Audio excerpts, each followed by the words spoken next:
નમસ્કાર દર્શક મિત્રો, આપ જોઈ રહ્યા છો i7 ન્યૂઝ ગુજરાતી। તો જોઈએ આજના મહત્વના સમાચાર અરવલ્લીથી અમારા બ્યુરો ચીફ કૌશિક સોની સાથે।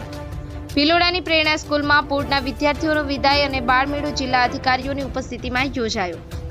અરવલ્લી જિલ્લાના ભિલોડા તાલુકા મથકે આવેલી અર્બુદા સેવા સંઘ સંચાલિત માતૃશ્રી આરચેતનના પ્રેરણા મંદિર ખાતે ધોરણ 10 અને ધોરણ 12ના વિદ્યાર્થીઓનો વિદાય સમારંભ અને બાળમેળો અરવલ્લી જિલ્લાના શિક્ષણાધિકારી ડોક્ટર ઉષાબેન, વિજયનગરની શૈક્ષણિક સંસ્થાઓના વડા હરીશભાઈ પટેલ, જિલ્લા વહીવટી સંઘના પ્રમુખ કૌશિક સોની, સરપંચ મુકેશભાઈ ત્રિવેદી, શાળા મંડળના મંત્રી દામુભાઈ પટેલ, આચાર્ય રમણભાઈ પટેલ, માધુભાઈ સહિત મહાનુભાવોની ઉપસ્થિતિમાં યોજાયો હતો અને વિદાય લેતા બાળકોને મહાનુભાવો દ્વારા પરીક્ષામાં ઊંચી ટકાવારી લાવી પોતાની કારકિર્દી બનાવવા જણાવ્યું હતું।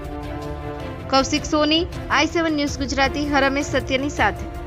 અવનવી ખબરો જોવા માટે અમારી ચેનલને લાઈક કરો, શેર કરો અને સબસ્ક્રાઇબ કરો।